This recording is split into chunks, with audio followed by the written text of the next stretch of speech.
warahmatullahi wabarakatuh.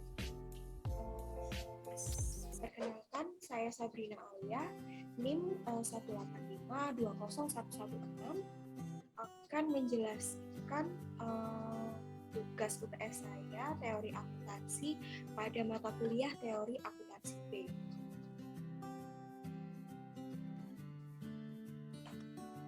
Lalu untuk tema UTS saya yang akan saya ambil adalah krisis keuangan Garuda Indonesia. Jadi dalam keadaan pandemi saat ini, itu sangat berpengaruh sekali terhadap berbagai bisnis yang ada, mulai dari bisnis dagang sampai dengan bisnis jasa, di mana banyak perusahaan yang terkena dampak krisis ekonomi. Salah satunya Garuda Indonesia yang mengalami financial distress atau yang kita sebut dengan krisis ekonomi. Jadi krisis ini tuh berawal dari kinerja keuangan PT Garuda Indonesia yang berhasil membukukan laba bersih 809.000 US dollar pada 2018 yang berbanding terbalik pada 2017 yang merugi 216,58 juta US dollar.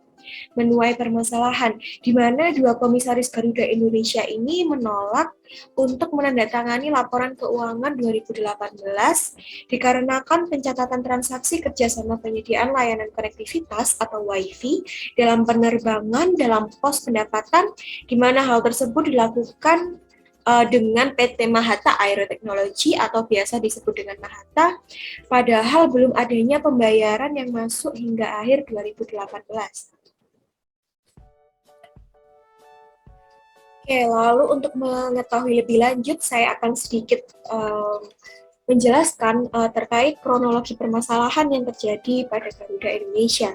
Jadi ada beberapa. Yang pertama pada tanggal 1 April 2019, perusahaan Garuda Indonesia ini melaporkan kinerja keuangan tahun 2018 pada Bursa Efek Indonesia. Dalam laporan keuangannya meraup laba bersih sebesar 809 US dollar. Berbanding terbalik dengan kondisi pada tahun 2017 yang merugi sebesar 216,58 juta US dollar.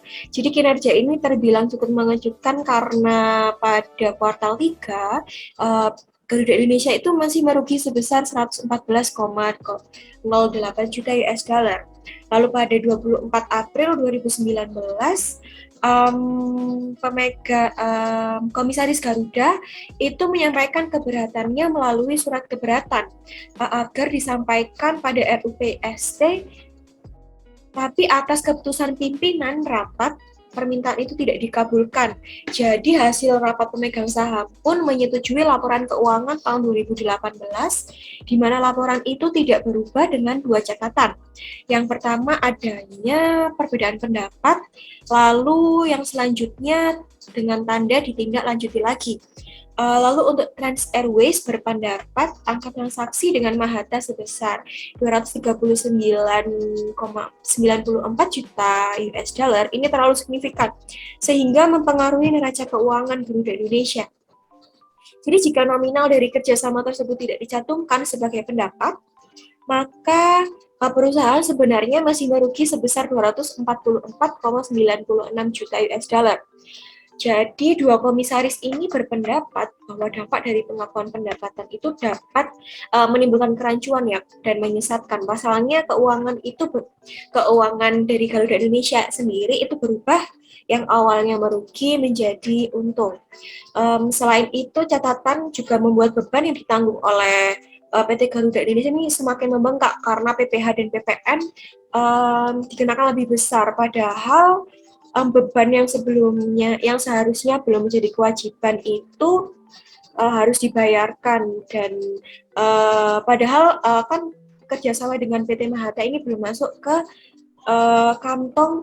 kantong perusahaan dari PT Garuda Indonesia. Lalu selanjutnya pada tanggal 25 April 2019, pasar merespon kisruh laporan keuangan Garuda Indonesia. Jadi sehari usai kabar penolakan laporan keuangan beredar, lalu banyak sekali para yang menjual sahamnya. Jadi merosot tajam 4,4% pada penutupan perdagangan sesi pertama.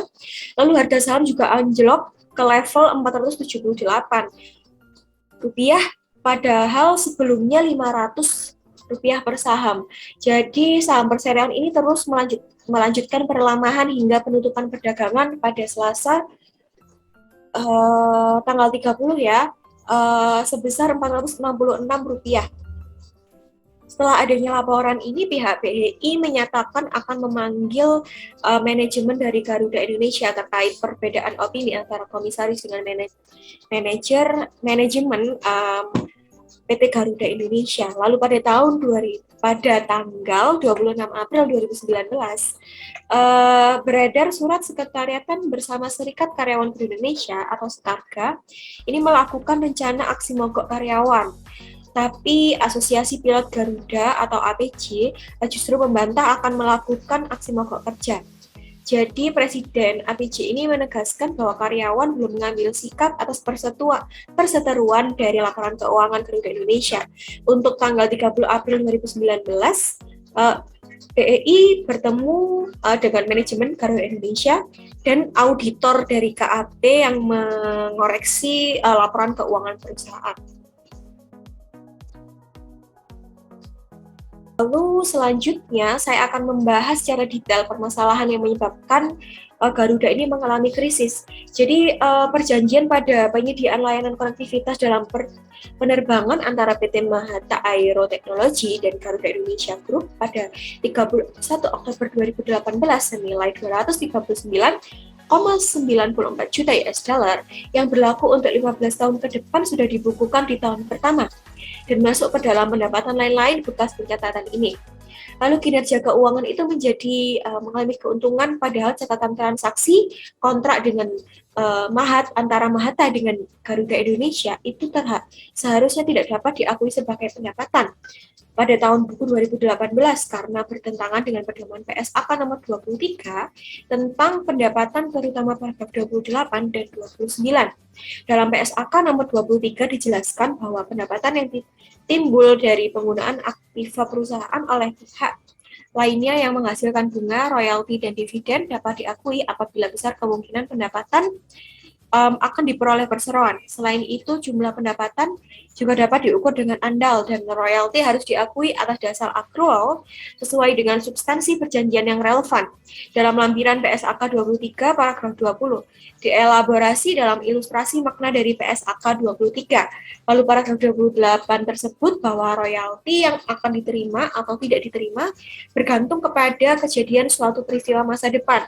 Dalam hal ini, pendapatan hanya diakui jika terdapat kemungkinan besar bahwa royalti akan diterima.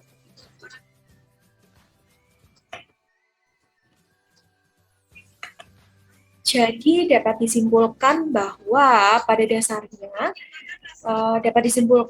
dasarnya komisaris ini setuju bahwa penghasilan yang diperoleh Garuda itu adalah penghasilan royalti sehingga tunduk dalam PSAK 23.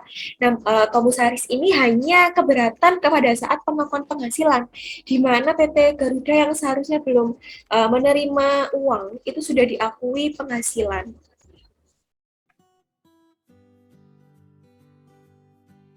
Baik, lalu kira-kira kenapa laporan keuangan tersebut dimanipulasi? Apakah pencatatan transaksi Mahata dalam laporan keuangan Garuda 2018 ini termasuk praktek memoles laporan keuangan atau window dressing? Jadi kalau dalam akuntansi sendiri, window dressing adalah praktik rekayasa dengan menggunakan trik-trik dari akuntansi guna membuat neraca perusahaan atau laporan laba rugi terlihat lebih baik dari yang sebenarnya. Jadi praktik ini itu umumnya dilakukan dengan menetapkan aktiva atau pendapatan terlalu tinggi atau menetapkan kewajiban atau beban terlalu rendah dalam laporan keuangan, sehingga perusahaan itu nantinya dapat memperoleh laba lebih tinggi atau laba yang lebih rendah untuk masing-masing fungsi ya. Jadi kalau misal ingin dikenakan pajak lebih rendah, labanya bisa diturunkan, lalu untuk menilai kinerja manajemen itu dengan menaikkan laba. Jadi dalam konteks Garuda Indonesia ini cukup jelas bahwa transaksi dari kontrak Mahata signifikan menentukan tidaknya Garuda terhindar dari kerugian pada periode 2018. Jadi anggota Dewan Konsultatif Standar Ikatan Akuntansi Keuangan itu sepakat apabila pencatatan transaksi kontrak Mahata tidak wajar karena seharusnya nilai transaksi selama 15 tahun itu dibagi rata setiap tahunnya selama durasi kerjasama yang disepakati. Jadi kalau semisal 15 tahun dibagi pada 15 tahun itu. Jadi harus ada perbandingan yang seimbang antara pendapatan dengan beban operasi di masing-masing tahun. Jadi artinya pendapatan itu harus disebar selama 15 tahun lagi. Lalu banyak hal nih yang mendorong perusahaan melakukan window dressing. Jadi mulai dari mengejar target yang tinggi dari atasan, atau menghindari pajak, mengejar bonus atau penghargaan, menarik investor, dan lain sebagainya. Jadi standar akuntansi keuangan juga mensyaratkan perusahaan mengakui penghasilan berbasis akrual, yaitu penghasilan ini dapat diakui walaupun arus kas belum diterima sebagian atau seluruhnya oleh perusahaan.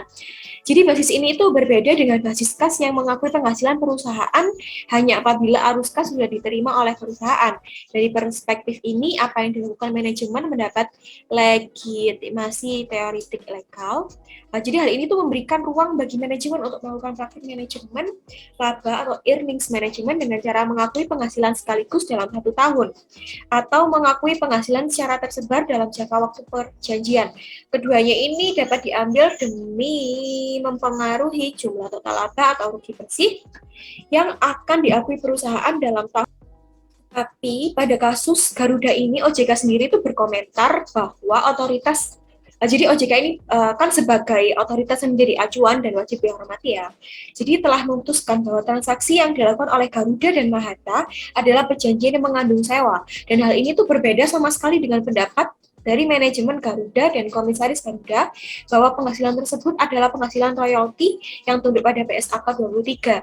Jadi tanpa perlu berspekulasi lebih jauh, manajemen dan komisaris Garuda di satu sisi dan OJK sebagai otoritas di sisi lain itu berdiri pada peta klarifikasi yang berbeda-beda ya. Dengan bahasa lain, manajemen maupun komisaris Garuda dianggap melakukan kesalahan.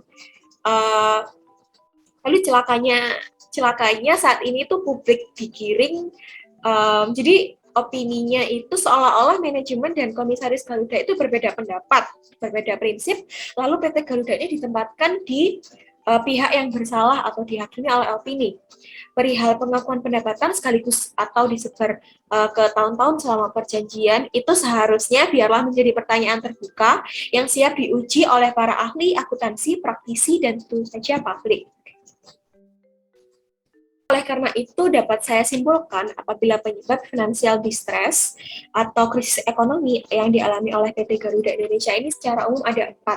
Yang pertama itu kurangnya perencanaan keuangan, lalu yang kedua terlalu banyak pengeluaran, yang ketiga itu banyak hutang, lalu keempat itu kehilangan sumber pendapatan dikarenakan pandemi COVID-19. Jadi mungkin bisa menjadi faktor penyebab hilangnya sumber pendapatan sehingga PT ini tadi mengalami kerugian pada awal. Persoalan menarik dari Garuda ini adanya laporan keuangan yang disusun berdasarkan standar akuntansi keuangan SAK umum yang perlu dipahami dari sisi hukum. Karena SAK itu ada kalanya itu tidak sejalan atau bertentangan dengan hukum ya. Karena dimaknai pada konsep makna yang lebih penting dari bentuk atau substance over form. Secara prinsip timbulnya kewajiban karena 2 sebab. Yang pertama itu karena adanya UU seperti kewajiban pajak. Lalu ketika ada penghasilan dan beban perusahaan yang berbeda antara SAK dan UU PPH, maka akibatnya timbul aset pajak tangguhan atau liabilitas. Pajak tangguhan seperti diatur dalam PSAK nomor 46. Begitu juga soal kewajiban kepada karyawan yang diatur dalam UU nomor 13 tentang ketenagakerjaan yang dijabarkan secara akuntansi dalam PSAK 24 yang menimbulkan liabilitas imbalan kerja. Jadi kedua timbulnya kewajiban ini disebabkan adanya perjanjian sesuai dengan pasal 1320 dan 13338 KUHP Perdata. Contohnya itu persoalan hutang yang ada pada laporan keuangan Garuda, esensi persoalannya itu sama dengan PSAK lainnya. Jika kewajiban timbul karena perjanjian yang tunduk pada hukum perjanjian serta ranah hukum kepailitan. Jadi secara filosofis itu Garuda tergolong sebagai perusahaan prospektif. Itu penyebabnya UU Kepailitan pun mencantumkan asas kelangsungan usaha atau going concern yang dapat menjadi cermin dan paduan penegak hukum untuk memahami persoalan Garuda. Dengan kata lain, pemahaman PSAK pada ranah akuntansi keuangan itu berbeda dengan ranah hukum ya. Karena jika ada utang dinegosiasikan pada tahap PKPU, yang menjadi soal hanya utang beralaskan hukum, bukan beralaskan PSAK 46, PSAK 24, dan khususnya PSAK 73. Jadi untuk solusi terbaru saat ini, menurut IDX Channel, Kementerian BUMN itu menargetkan kesepakatan restrukturasi utang. Jadi diharapkan dapat menyelamatkan bisnis Garuda Indonesia dari kebangkrutan sebelum mereka mungkin akan melakukan likuidasi perusahaan. Jadi untuk pilihan terakhir lah istilahnya. Sekian presentasi yang dapat saya sampaikan. Apabila ada kekurangan, mohon maaf. Terima kasih. Wassalamualaikum warahmatullahi wabarakatuh.